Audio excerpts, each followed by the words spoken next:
안녕하세요. 저는 유니콘 멘토 서울대학교 의료학과 김승아입니다. 반갑습니다.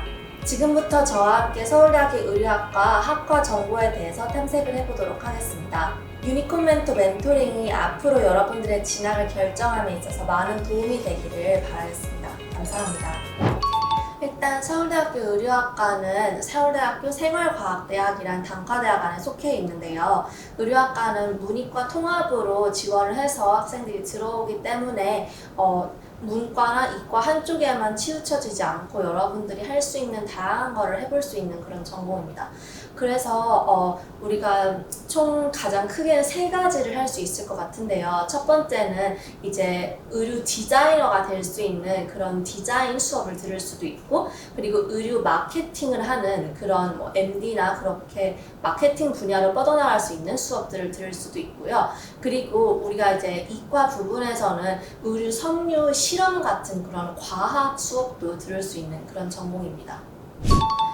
의류학과 같은 경우에는 3학년 때 혹은 4학년 때 패션쇼를 하는 기회가 주어지는데요. 그래서 특히 디자인을 전공을 하고 싶은 친구들은 그 패션쇼에 많은 힘을 쏟기도 합니다. 그래서 그 패션쇼를 하기 위해서는 직접 옷을 제작하고 디자인을 해야 되기 때문에 1, 2학년 때부터 재봉 수업, 디자인 수업, 일러스트 수업, 그런 실기 수업을 많이 듣게 되고요. 그리고 마케팅을 하고 싶은 친구들 같은 경우에는 통계 수업이나 SPSS 같은 통계 프로그램을 다루는 그런 수학적인 수업을 많이 수강을 하게 됩니다. 그리고 패션 마케팅 수업, 패션 리테일링, 그런 마케팅 실무에 관련된 수업도 많이 수강을 할 수 있고요. 그리고 섬유를 직접 실험을 해보거나 정말 과학실 같은 데서 약품을 타갖고 실험을 해보기도 하고, 아니면 예를 들면 장갑에 손을 넣어서 그 장갑의 섬유가 손에 얼마나 많이 땀이 나게 하는지, 그런 식의 과학 실험도 할 수 있습니다. 의료학과를 졸업했을 경우에는 디자이너가 되고 싶은 친구들은 자기 브랜드를 만드는 친구들도 있고요. 그리고 브랜드를 만들지 않더라도 그런 디자인 회사에 취업을 하는 경우들도 있습니다. 그래서 명품 브랜드나 대기업이나 아니면 디자인을 자기가 할 수 있는 그런 디자인 사무실에 취업을 하는 학생들도 있고요. 그리고 마케팅을 하는 친구들 같은 경우에는 조금 더 많이 취업을 하는 편인데, 일반적으로는 대기업 같은 곳에 마케팅 부서에 취직을 하는 경우가 많이 있습니다. 그리고 실험을 하는 학생들 같은 경우에는 학교에 남아서 대학원으로 진학을 하는 경우가 대다수입니다. 저는 서울대학교 금속공에 입학하게 된 이유는 주얼리나 이런 패션에 관심이 굉장히 많아서였는데요. 어렸을 때부터 유치원에서 꿈을 적으라고 했을 때 4살 정도의 화가라고 제가 적었었어요. 그때부터 전 항상 그림 그리는 걸 굉장히 좋아했었고, 시간이 날 때마다 그림을 많이 그렸는데요. 어렸을 때 다른 나라에 가서 살거나 아니면 다른 학교에 진학할 때도 미술 수업 시간이 가장 저에게 재미있는 그런 시간이었고, 제가 살아가면서 굉장히 뜻깊은 그런 일들이 많이 일어났던 그런 시간들이었습니다.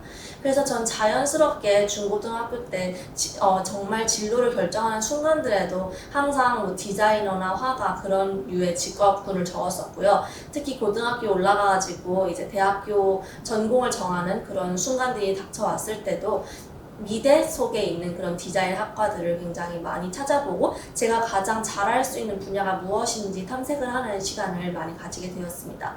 그 결과 저는 항상 그림 그리는 것도 좋아하지만 옷을 만들고 옷을 제작하고 혹은 옷을 사고 입고 남들을 꾸며주고 하는 것을 굉장히 좋아한다는 것을 깨달았고요.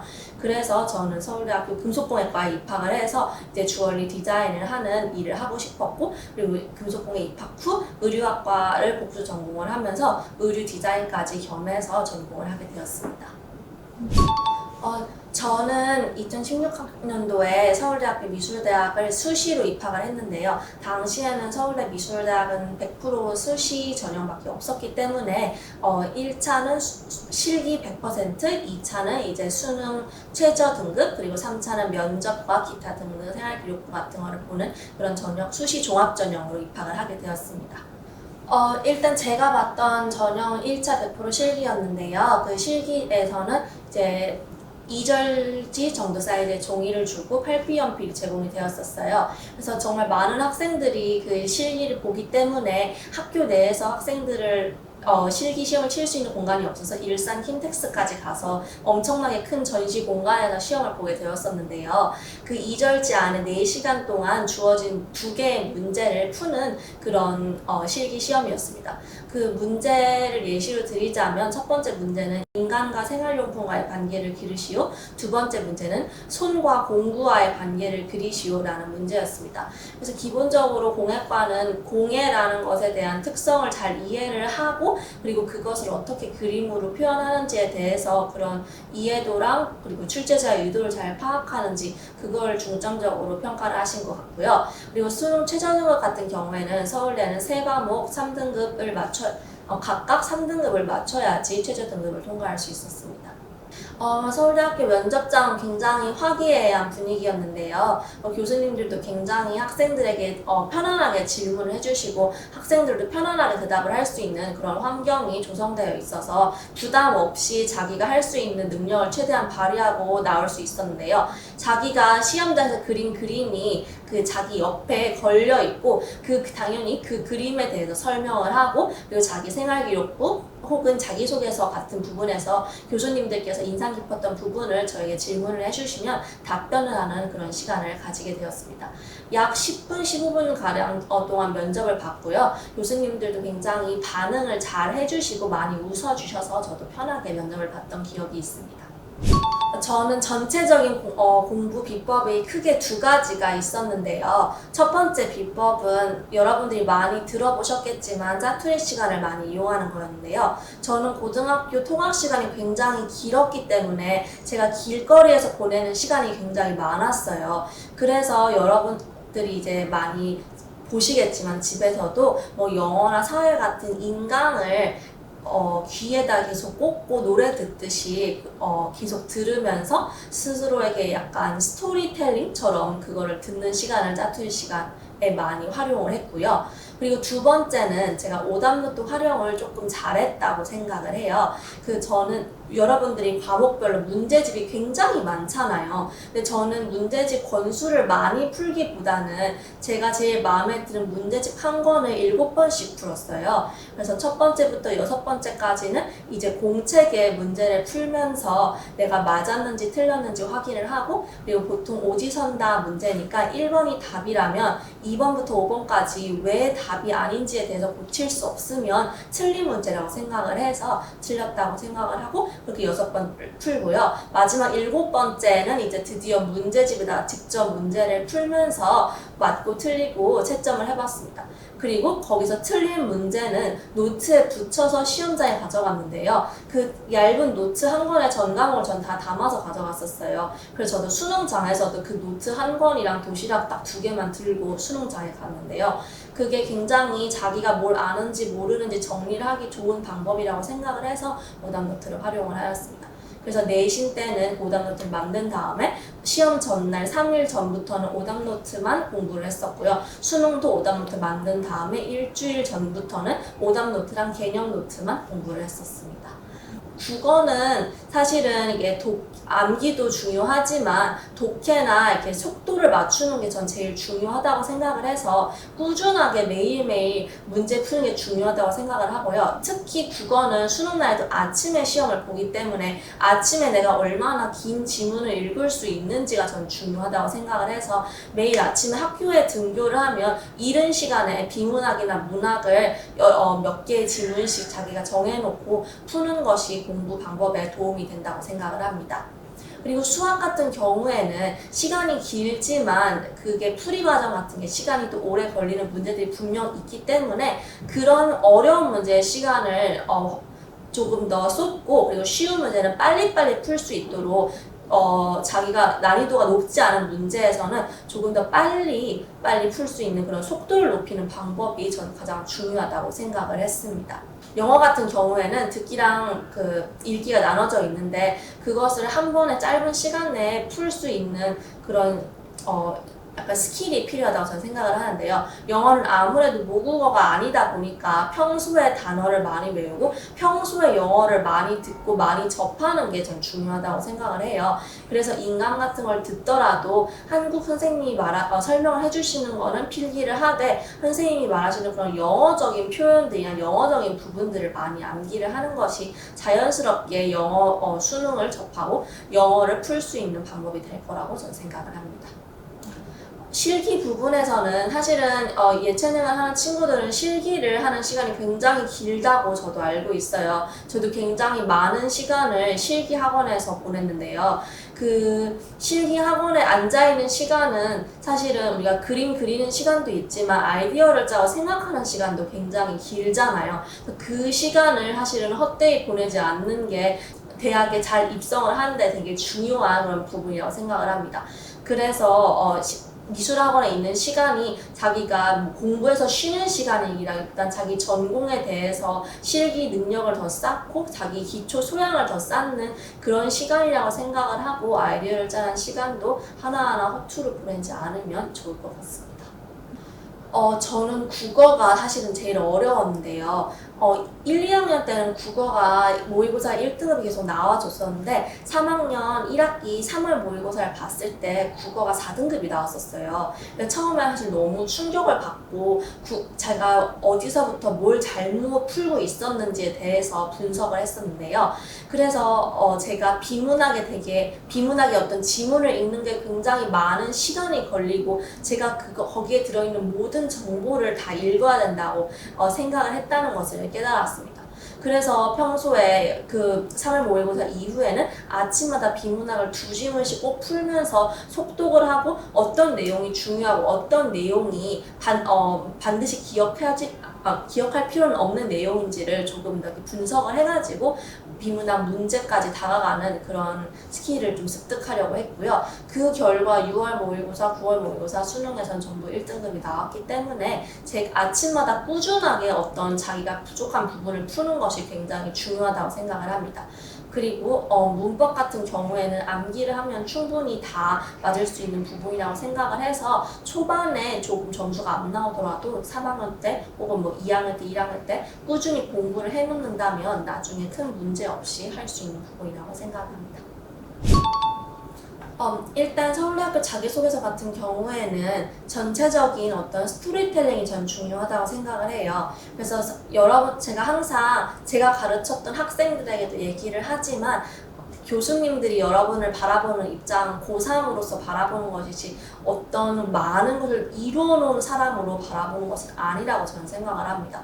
그래서 여러분이 학교 생활을 얼마나 성실하게 잘했는지, 그리고 고등학교 생활을 하면서 여러분들이 지원한 학과에 대해서 얼마나 관심이 있었는지, 그리고 그걸 위해서 어떻게 노력을 했는지, 어떤 책을 읽었는지, 혹은 어떤 활동을 했는지에 대해서 중점적으로 기술을 하시면 좋을 것 같고요. 그리고 특히 여러분들이 했던 교내 활동 같은 경우에는 여러분들이 어떤 학교에 대한 성실도 그리고 학교에 얼마나 열심히 참여를 했는지에 대해서 중점적으로 기술을 해주시면 좋을 것 같습니다. 일단 서울대학교 면접 같은 경우에는 들어갈 때 아까도 말씀드렸지만 옆에 자기가 그렸던 그림이 걸려있기 때문에 자기가 시험장에서도 그 그림을 그리면서 어떻게 이것을 면접에서 풀어나갈지, 그리고 자기가 어떤 생각을 담을 건지에 대해서 조금 더 체계적으로 생각을 하고 애초에 그림을 그리면 제일 좋을 것 같고요. 저 같은 경우에는 인간과 생활용품과의 관계를 그리라고 했을 때는 컵 2개를 그렸어요. 저는 젓가락, 숟가락, 포크 이런 거는 나라별로도 다르고 우리가 쓴 음식마다 사용하는 것들도 다르지만 컵은 전 세계 사람들이 전부 다 사용을 하는 그런 생활용품이라고 생각을 했고, 우리가 가장 일상 속에서 많은 시간을 함께 보내는 생활용품이라고 생각을 했기 때문에 우리가 손이 닿는 부분, 그리고 입이 닿는 부분, 인간과 컵이 이렇게 맞닿는 부분에 대해서 교감에 대해서 그림을 그렸습니다. 그래서 손이 패인 부분, 그리고 우리가 입 부분이 이렇게 곡선으로 휘어져 있는 그런 두 개의 컵을 도자기 재질로 디자인을 했었고요. 그리고 손과 공구와의 관계에서는 저는 공예는 사실은 공구를 사용하긴 하지만 결국에는 우리가 손으로 모든 것을 만드는 그런 개념을 가지고 있는 작업이라고 생각을 해서 도자기를 손으로 만들고 있는 모습, 그리고 도자기 흙을 손을 이용해서 흙줄로 자르고 있는 두 개의 모습을 그렸습니다. 그리고 면접장에 가서도 인간과 생활용품과의 관계는 인간과 가장 맞닿아 있는 생활용품 컵을 디자인했고, 그리고 옆에 손과 공구와의 관계는 공예에서는 공구는 결국 손, 그리고 손이 곧 공구이다 라고 교수님께 말씀을 드렸고, 교수님도 제가 가지고 있는 어떤 공예에 대한 사고를 굉장히 재밌고 바람직하다고 여겼다고 저는 생각을 합니다. 일단 저는 시중에서 파는 그런 플래너를 꼭 매년 사용을 하는데요. 그건 현재도 대학을 졸업한 이후에도 사용을 하고 있는데요. 특히 고3 때는 월요일부터 금요일까지 매일 자기가 할 수 있는 양의 120% 정도의 플랜을 짰어요. 그리고 자기가 조금 시간이 남으면 그걸 다 할 수도 있고, 시간이 좀 부족하면 뭐 80%, 70%밖에 못 할 수도 있잖아요. 그 남은 거를 토요일 그리고 일요일 한 오전 정도에 그 부족한 부분을 마무리를 하고, 일요일 오전 혹은 오후 반나절 정도는 독서를 하던지 아니면 자기 전공과 관련된 그런 활동을 하고 조금 쉬는 시간을 가졌습니다.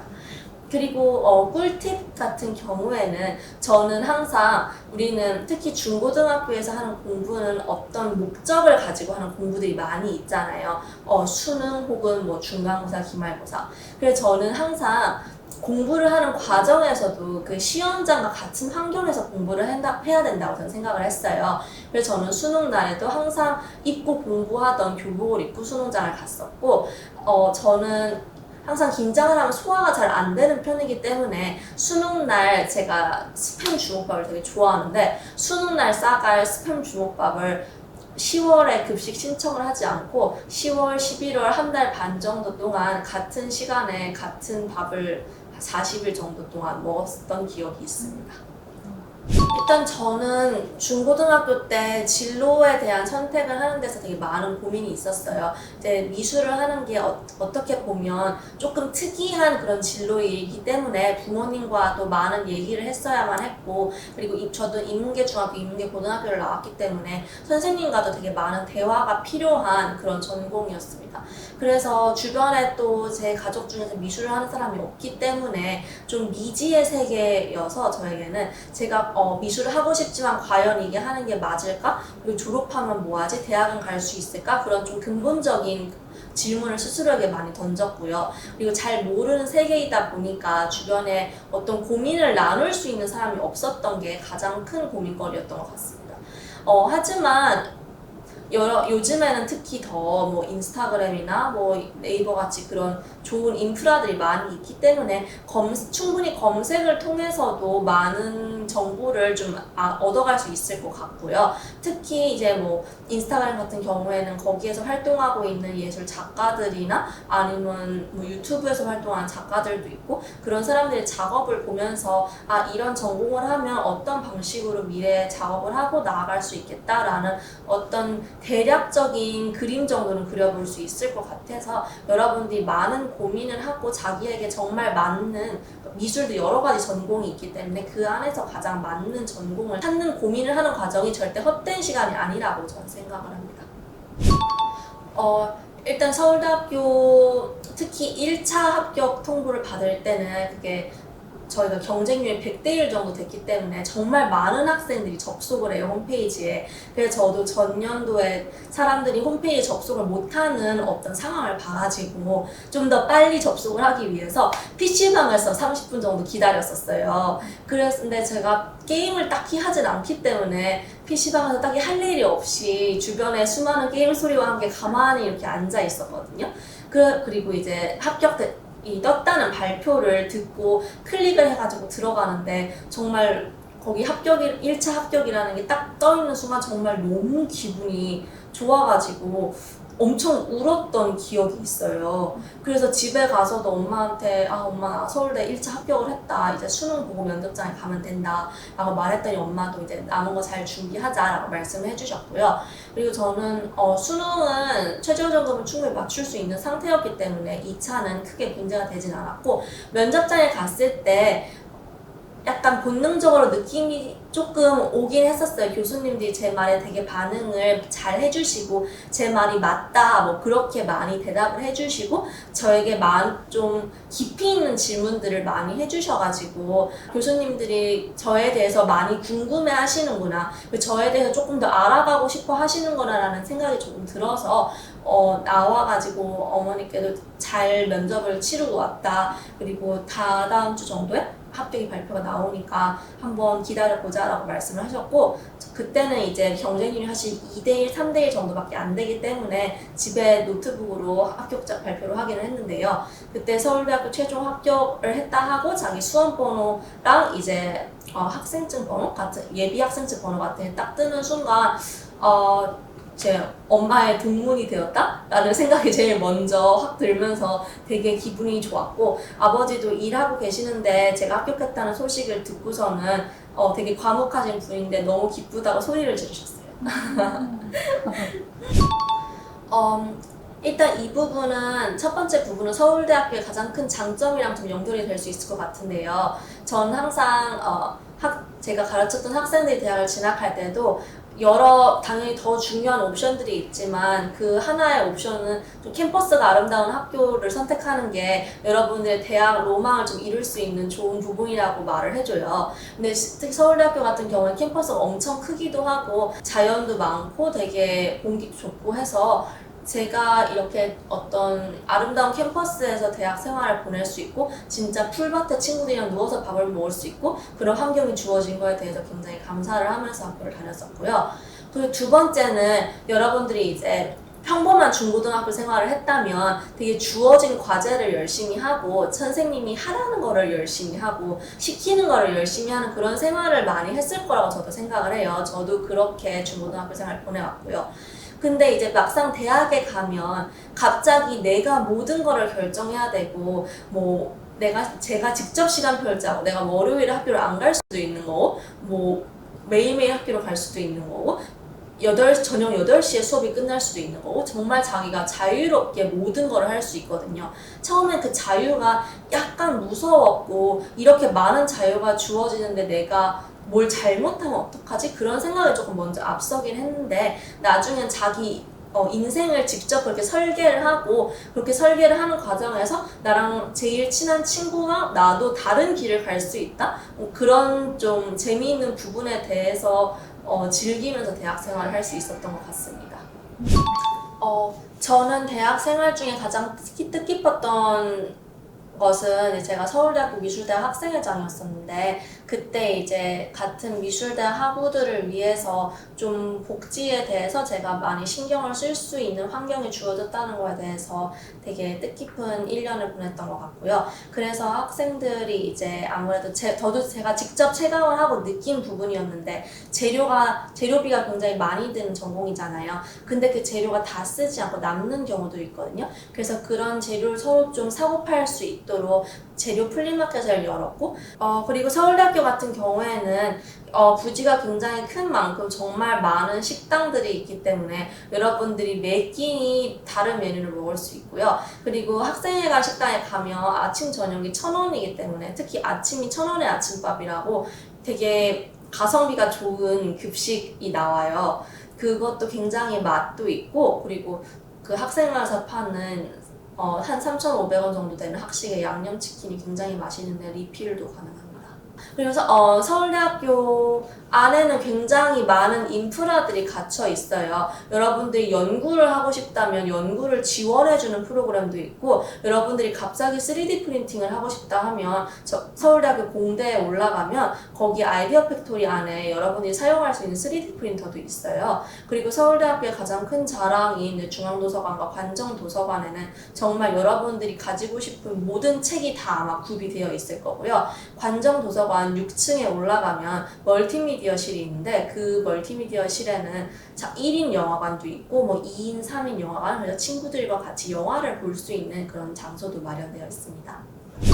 저는 가장 힘들었던 점이라기보다는 어려웠던 점은 대학에 딱 진학을 한 다음에 이제 복수전공까지 4년 하고도 한 학기 시간을 보내면서 진로가 굉장히 많이 바뀌었었어요. 저는 사실은 이제 고등학교 때는 대학에 딱 가서 전공을 정하면 그 전공을 쭉 공부를 하고 그거에 관련된 진로를 딱 가질 수 있을 거라고 생각을 했는데 막상 대학에 가니까 배우고 싶은 것도 되게 많이 생기고 내가 몰랐던 어떤 길들도 굉장히 많이 있길래 정말 많은 고민을 하는 시간을 가지게 되었습니다.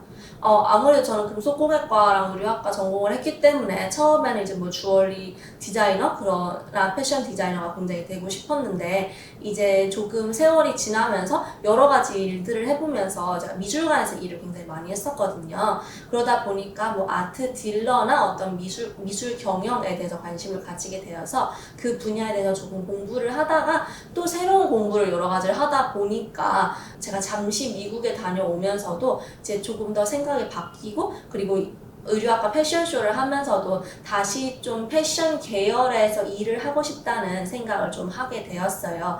그래서 저는 조만간 대학원 석사 과정을 밟게 될 예정인데 거기에서도 이제 패션 계열의 어떤 분야로 제가 전공을 하게 될 예정이고요. 그리고 저는 최종적으로는 이제 대학을 졸업한 상태로 최종적으로는 이제 디자인 컨설턴트 같은 일을 하고 싶다는 생각을 하게 되었습니다. 근데 이제 대학 생활을 하는 과정에서는 전공 수업도 있고 여러 가지 활동도 하면서 이런 진로 고민까지 해야 된다는 어떤 팩트 자체는 조금 피곤하고 힘들긴 했는데 그런 과정들이 쌓여서 이제 진짜 제가 하고 싶은 게 뭔지 좀 깨달은 것 같아서 되게 뜻깊은 시간이었다고 저는 생각을 합니다. 일단 가장 보완하고 싶은 점 2가지가 있는데요. 첫 번째는 제가 너무 고등학교 때는 공부 하나만 집중을 해가지고 거의 공부랑 실기 이외의 생활은 전혀 하지 못했다는 게 조금 아쉬워서 또 여러분들이 고등학교 생활도 돌아오지 않는 생활이기 때문에 친구들이랑도 같이 좀 더 추억을 쌓는 그런 시간을 가져도 저는 좋을 것 같고요.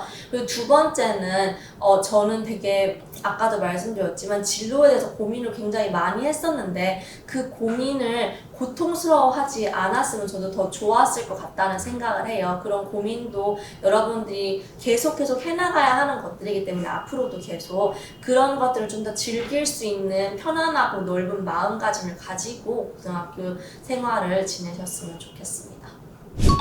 저는 이제 서울대학교에 와서 제일 잘했던 일 중 하나가 해외를 나갈 수 있는 기회가 있으면 무조건 잡았다는 점이었는데요. 이제 의류학과에서 중국 상해로 이제 어떤 패션 스터디 투어 같은 걸 갔었는데 거기에서 따라가서도 얼마나 더 넓은 세계가 있는지를 좀 볼 수 있었고 미국에 이제 스노윈 캘리포니아라고 그 프로그램에 가서 캘리포니아에 있는 UC 얼바인이라는 대학에서 조금 공부를 했었는데요. 그곳에서도 제가 모르고 있었던 혹은 제가 알고 있지만 개괄적으로 알고 있었던 내용에 대해서 미국 그 LA 한복판에서 그 예술을 좀 향유하면서 배우다 보니까 조금 더 제 꿈에 대해서 많이 생각을 할 수 있는 기회를 가질 수 있었던 것 같아요. 그래서 그 결과 저는 이제 미국에서 석사 과정을 밟게 되었는데요. 그래서 전 다음 주에 시카고로 출국을 합니다. 제가 그래서 조금 더 좀 다른 나라, 그리고 다른 언어, 그리고 다른 문화를 가진 곳에서 공부를 하고 싶다는 생각을 조금 더 하게 되었고, 그래서 대학 4학년 때부터 꾸준히 준비를 해서 지원을 하게 되었습니다. 그래서 저는 디자인 컨설턴트라는 꿈을 가지게 된 지는 그렇게 오래되지는 않았는데요. 그래서 대학을 졸업 후에는 원래 회사를 좀 다니다가 프리랜서 패션 디자이너로 일을 했었거든요. 근데 그 과정에서 이제 제가 단순히 옷을 디자인하는 거를 좀 더 넘어서 이제 뭐 브랜드를 만드는 사람들 혹은 회사를 가진 사람들에게 어떤 디자인 방향성에 대해서 컨설팅을 해주고 그 사람들이 어떻게 하면 조금 더 좋은 방향으로 디자인을 할 수 있는지 이렇게 이야기를 해주는 게 적성에 굉장히 잘 맞다고 느꼈습니다. 그래서 저희 앞으로의 목표는 이 석사 과정을 끝내고 아직 박사 과정에 진학을 할지 안 할지는 조금 저도 아직은 진로에 대해서 고민 중 중이지만 사람들이 더 멋진 디자인을 디벨롭 시킬 수 있도록 그렇게 가이드라인을 제시를 해주는 그런 사람이 되는 것이 목표입니다. 저는 진로를 선택할 때 두 가지를 가장 중요하게 생각을 했는데요. 첫 번째는 제가 진짜 좋아하는 이걸 위해서 제가 다른 99가지 싫어하는 것을 할 수 있는지 없는지에 대해서 고려를 했고요. 내가 과연 이 분야를 얼마나 좋아하는지, 우리가 마법의 10년이라고도 하고 1만 시간의 법칙이라고도 하는데요. 1만 시간을 투자를 해야지 그 분야의 어떤 마스터가 된다고 사람들이 말을 해요. 그리고 그게 곧 10년이라고도 하고요. 그래서 그 10년 동안 제가 이 일을 사랑하고 꾸준히 할 수 있는지 그 두 가지 질문을 저 스스로에게 던지면서 진로 선택을 했었습니다. 여러분들도 진로 선택을 할 때 많은 고민들을 해보시고 너무 단순하게 자기 미래를 결정하기보다는 정말 자기가 사랑하는 게 무엇인지 그리고 오랫동안 해나갈 수 있는 게 무엇인지에 대해서 많이 고민을 해보셨으면 좋겠습니다. 감사합니다.